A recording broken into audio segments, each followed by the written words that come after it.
ಇವತ್ತು ಗಣೇಶ ಹಬ್ಬ ಅಂತ ಹೇಳಿಬಿಟ್ಟು ನಮ್ಮಮ್ಮ ನನ್ನನ್ನು ಬೇಗ ಎಬ್ಬಿಸ್ಬಿಟ್ರು. ಅದಕ್ಕೆ ಬೇಗ ಎದ್ಬಿಟ್ಟು ಒಂದು ರೌಂಡ್ ನೇಚರ್ ನೋಡಿಕೊಂಡು ಆಮೇಲೆ ರಂಗೋಲಿ ಹಾಕೋಕ್ಕೆ ಅಂತ ಹೋದೆ.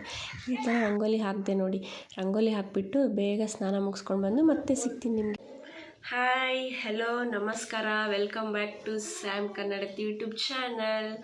ಇವತ್ತು ಗೌರಿ ಗಣೇಶ ಹಬ್ಬ ಅಲ್ವಾ, ನೀವು ಗೌರಿ ಗಣೇಶನ ಇಡ್ತಾ ಇದ್ದೀರಾ ಅಂತ ಅಂದ್ಕೊಳ್ತಿದ್ದೀನಿ. ಮೊದಲನೇದಾಗಿ ಗೌರಿ ಗಣೇಶ ಹಬ್ಬದ ಆರ್ಥಿಕ ಶುಭಾಶಯಗಳು. ಆ ಗಣೇಶ ವಿಘ್ನೇಶ್ವರ ನಿಮಗೆ ಆಯುಷ್ಯ, ಆರೋಗ್ಯ, ಐಶ್ವರ್ಯ, ಸಂಪತ್ತು ಎಲ್ಲವನ್ನು ಕೊಟ್ಟು ಆಶೀರ್ವದಿಸಲಿ. ಹಾಗೆ ನಾನು ಇನ್ನೂ ತುಂಬ ಬೆಳೀಲಿ ಅಂತಲೂ ಆಶೀರ್ವದಿಸಲಿ ಅಂತ ಕೇಳ್ಕೊತಿದ್ದೀನಿ. ನಾವು ಗಣೇಶನ ಇಡಲ್ಲ ಪ್ರತಿ ವರ್ಷ, ಆದರೆ ಈ ಸರಿ ಇಡೋಣ ಅಂತ ಅಂದ್ಕೊಂಡಿದ್ವಿ. ನನಗೆ ಗಣೇಶ ಕೊಟ್ಟಿದ್ದರು ಅಲ್ಲಿ ಕಾಲೇಜಲ್ಲಿ ಅಂದ್ಬಿಟ್ಟು, ಅಮ್ಮ ಪೂಜೆ ಮಾಡೋಣ ತೊಗೊಂಡು ಬಾ ಅಂತಂದರು. ತೊಗೊಂಡು ಬಂದಿದ್ದೀನಿ. ಆಮೇಲೆ ನಾನು ಹೆಂಗೆ ಪ್ರಿಪ್ರೇಷನ್ ಮಾಡ್ತೀನಿ, ಏನೇನು ಮಾಡ್ತೀನಿ ಅಂತ ನಿಮಗೆಲ್ಲ ತೋರಿಸ್ತೀನಿ. ಇವಾಗ ನಾನು ಪೂಜೆ ಮಾಡಬೇಕು, ನಾರ್ಮಲ್ಲಾಗಿ ಮಾಡ್ಕೊಂಡು ಬರ್ತೀನಿ. ನಮ್ಮಮ್ಮ ಇವಾಗ ಕಡುಬು ಅದೆಲ್ಲ ಮಾಡೋದಕ್ಕೆ ಪ್ರಿಪೇರ್ ಮಾಡ್ತಾ ಇದ್ದಾರೆ. ಅದನ್ನು ಹೆಂಗೆ ಮಾಡ್ತಾರೆ ಅಂತ ಎಲ್ಲ ತೋರಿಸ್ತೀನಿ. ಬೇಗ ಹೋಗಿ ಪೂಜೆ ಮಾಡ್ಕೊಂಬಂದ್ಬಿಡ್ತೀನಿ. ನಾನು ಈಗಷ್ಟೇ ಸ್ನಾನ ಮುಗಿಸ್ಕೊಂಡು ಬಂದೆ. ನೋಡೋಣ ಅಮ್ಮ ಏನು ಮಾಡ್ತಿದ್ದಾರೆ ಅಂತ ಹೇಳ್ಬಿಟ್ಟು ಅಂತ ಅಂದ್ಕೊಂಡು ಅಮ್ಮ ಬೇಳೆಗೆ ಹಾಕ್ತಿದ್ದಾರೆ. ಎಲ್ಲರೂ ಕುಕ್ಕರಲ್ಲಿಟ್ಟು ವಿಸಿಲ್ ಹೊಡ್ಸಿದ್ರೆ ನಮ್ಮ ಮಮ್ಮಿ ಒಲೆ ಮೇಲೆ ಇಟ್ಟು ಕುದಿಸ್ತಾ ಇದ್ದಾರೆ ನೋಡಿ. ಇದೇ ನಮ್ಮ ಸ್ಪೆಷಲ್ಲು.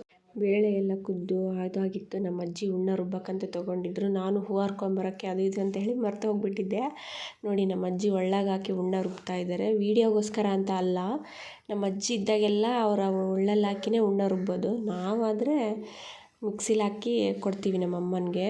ನಮ್ಮ ಅಜ್ಜಿ ಇದ್ದಾರೆ ಅಂದ್ಬಿಟ್ಟು ಒಳ್ಳಾಗ ಹಾಕಿ ರುಬ್ತಾ ಇದ್ದಾರೆ. ಅವ್ರು ಊರಿಗೆ ಪಾರಿಗೆ ಹೋದರೆ ಅಷ್ಟೇ ನಾವು ಮಿಕ್ಸಿಗೆ ಹಾಕಿ ಮಾಡೋದು. ಇದಾದ್ಮೇಲೂ ಹೋಳಿಗೆ ಸಾರಿಗೆ ರೆಡಿ ಮಾಡ್ಕೊಂಡು ನಮ್ಮ ಅಜ್ಜಿ ಮಸಾಲೆ ಎಲ್ಲ ನೋಡಿ ರೆಡಿ ಆಯಿತು. ಹೂರಣ ಮತ್ತು ಹೋಳಿಗೆ ಸಾರಿಗೆ ಮಸಾಲ, ಹೂರಣ ಎಲ್ಲ ರುಬ್ಕೊಂಡಾಯಿತು. ಗಣೇಶನಿಗೆ ಚಿಕ್ಕ ಚಿಕ್ಕದಾಗಿ ಕಡುಬು ಮಾಡೋಣ ಅಂತ ಲಟ್ಟಿಸ್ಕೊತಾ ಇದ್ವಿ. ನಾನು ಲಟ್ಸಿ ಕೊಟ್ಟೆ, ನಮ್ಮ ಅಜ್ಜಿ ತುಂಬ್ತಾಯಿದ್ರು. ನಾನು ಮಧ್ಯದಲ್ಲೊಂದು ಮಾಡೋದಕ್ಕೆ ಹೋದೆ, ಅರ್ಧೇ ಹೋಯ್ತು. ಅದಕ್ಕೆ ನಮ್ಮ ಅಜ್ಜಿ ನಿನ್ಗೇನು ಮಾಡೋದಕ್ಕೆ ಬರುತ್ತೆ ಸರಿ ಅಂತ ಹೇಳ್ಬಿಟ್ಟು ಅವರೇ ಮಾಡ್ತಾಯಿದ್ದಾರೆ. ಅವ್ರು ಮಾಡ್ತಾಯಿದ್ರು. ಅದಕ್ಕೆ ನಾನು ಬೇಗ ರೆಡಿಯಾಗಿ ಬರೋಣ ಅಂತ ಹೋಗ್ಬಿಟ್ಟು ಬರ್ತಾಯಿದ್ದೀನಿ. ನಾನು ರೆಡಿಯಾಗಿ ಬಂದು ಮತ್ತೆ ನಿಮಗೆ ಸಿಗ್ತೀನಿ, ಸರಿನಾ? ಹಾಯ್ ಗಾಯ್ಸ್, ನಾನು ಹಿಂಗೋಗಿ ಸಿಂಪಲ್ಲಾಗಿ ಫಟ್ ಅಂತ ರೆಡಿಯಾಗಿ ಬಂದೆ. ನಮ್ಮಮ್ಮ ಗುಡಿಗೆ ಹೋಗೋದಕ್ಕೆ ಎಲ್ಲ ರೆಡಿ ಮಾಡ್ತಾ ಇದ್ದಾರೆ. ನಾನು ನಮ್ಮ ಮಮ್ಮಿ ಸೇರಿ ಟೆಂಪಲ್ಗೆ ಹೋಗ್ತಾ ಇದ್ದೀವಿ ನೋಡಿ. ಈ ಥರ ರೆಡಿ ಮಾಡಿದ್ದಾರೆ. ಎಡೆ ಕೊಟ್ಟು ಅಲ್ಲೋಗಿ ನಿಮಗೆ ನಮ್ಮೂರ ಗಣೇಶನ ತೋರಿಸ್ತೀನಿ ಬನ್ನಿ. ನೋಡಿ ನಮ್ಮ ವಿನಾಯಕ ಹೇಗಿದ್ದಾನೆ ಕಮೆಂಟ್ ಮಾಡಿ.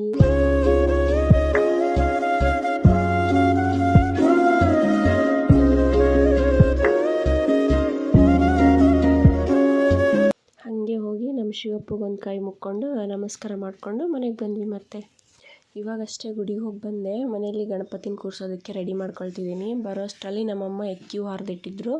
21 ಎಕ್ಕಿ ಹೂವು ತೊಗೊಂಡು ಹಾರ ಮಾಡಿ ಇಟ್ಕೊತಿದ್ದೀನಿ. ಗಣೇಶನಿಗೆ ಕಲಸಿದ ಅವಲಕ್ಕಿ ಅಂತಂದರೆ ತುಂಬ ಇಷ್ಟ ಅಂತ ಹೇಳಿಬಿಟ್ಟು ಫಸ್ಟ್ ಬಾದಾಮು, ಗೋಡಂಬಿ, ದ್ರಾಕ್ಷಿ ಎಲ್ಲ ತೊಗೊಂಡು ತುಪ್ಪದಲ್ಲಿ ಹುರ್ಕೊಂಡು ಇಟ್ಕೊಂಡೆ. ಆಮೇಲೆ ಪಾನಕ ಮಾಡ್ಕೊಂಡು ಇಟ್ಕೊಂಡೆ. ಅದನ್ನ ತೋರ್ಸೋಕ್ಕಾಗಲಿಲ್ಲ. ಪಾನಕ ಮಾಡಿ ಇಟ್ಕೊಂಡು ಅದನ್ನೆಲ್ಲ ಕರೆದಿಟ್ಕೊಂಡಿದ್ದನ್ನು ಗೋಡಂಬಿ, ದ್ರಾಕ್ಷಿ, ಬಾದಾಮಿ ಎಲ್ಲ ಹಾಕಿ ಮಿಕ್ಸ್ ಮಾಡಿ ಅವಲಕ್ಕಿನೆಲ್ಲ ಹಾಕಿ ಮಿಕ್ಸ್ ಮಾಡಿ ಇಟ್ಕೊಂಡಿದ್ದೀನಿ. ಅದನ್ನೆಲ್ಲ ರೆಡಿ ಮಾಡಿದ್ದು ನಮ್ಮ ಓಣಿಗೆ ಗಣೇಶನ ನೋಡೋಕ್ಕೆ ಹೋದ್ವಿ. ನಾನು ಮತ್ತು ಅಮ್ಮ ನೋಡಿದ್ವಿ ಗಣೇಶ.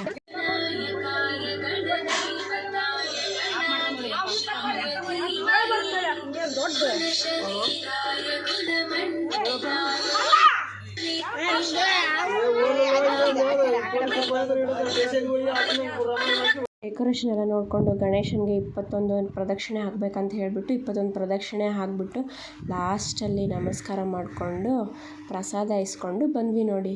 ಹೆಂಗೆ ಮಾಡಿದ್ದಾರೆ ನೋಡಿ. ಚಿಕ್ಕ ಗಣೇಶನ್ ನೋಡಿ ಹ್ಯಾಪಿಯಾಗಿ ಫುಲ್ ಮನೆಗೆ ಬಂದೆ. ನೆಕ್ಸ್ಟ್ ನಮ್ಮ ಗಣೇಶನ ಕೂರಿಸೋಕ್ಕೆ ಡೆಕೋರೇಷನ್ ಮಾಡೋಣ ಅಂತ ಅಂದ್ಕೊಂಡು ರೆಡಿ ಮಾಡ್ಕೊಳ್ಳೋಣ ಅಂತ ಅಂದ್ಕೊಂಡೆ.